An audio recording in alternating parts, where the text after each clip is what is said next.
नमस्कार मित्रों, भारत प्रभात YouTube news channel पर आपका स्वागत है। आज का जो विषय है तो वो है आसाम की जो चुनावी प्रक्रिया शुरू है उस बारे में आज का विषय है।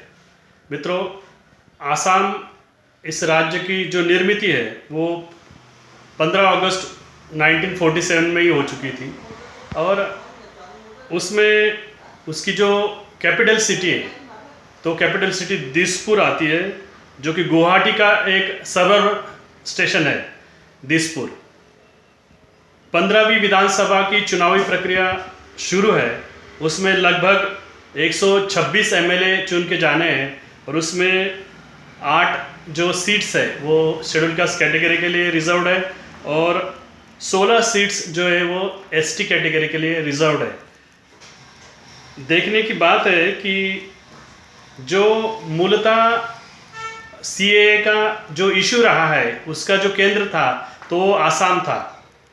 तो आसाम में सीएए के विरोध में और सीएए के समर्थन में जब से ये कानून बनने की प्रक्रिया शुरू हुई तब से शुरुआती आंदोलन जो है वो यहीं से खड़े हुए अपने को दिखाई देते हैं।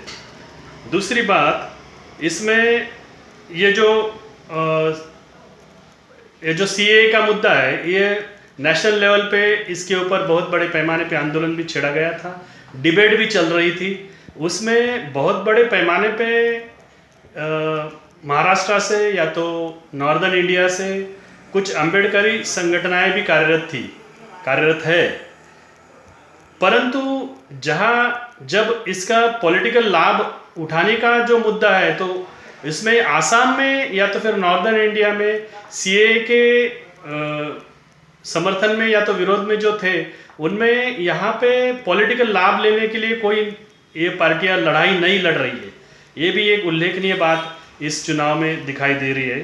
दूसरी बात, इसमें जो है तो बीजेपी इसमें बहुत बड़े पैमाने पे जोर लगा रही है।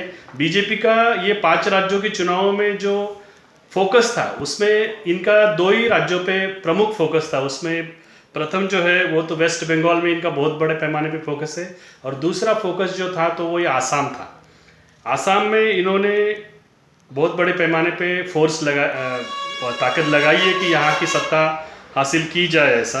और कांग्रेस का जो है तो कांग्रेस में भी राहुल गांधी और प्रियंका गांधी इन्होंने ये 5 राज्यों में से इनका जो फोकस था तो प्रथम नंबर पे इनका फोकस आसाम था और आसाम है। ये दोनों भाई बहनें डेली यहाँ पे सभाएं करने के बारे में सोच रहे हैं, प्लानिंग उनकी दिखाई दे रही है और वो कर रहे हैं। और जबकि वहाँ के जो मुस्लिम बहुल एरिया है तो मुस्लिम बहुल एरिया में एमआईएम जो हैदराबाद से आने वाला असदुद्दीन ओवैसी का पार्टी है वो भी वहाँ पे फाइट कर रहा है, वो भी वहाँ पे चुनाव में उतरने की बहुत बड़े पैमाने पे कोशिश कर रहा है।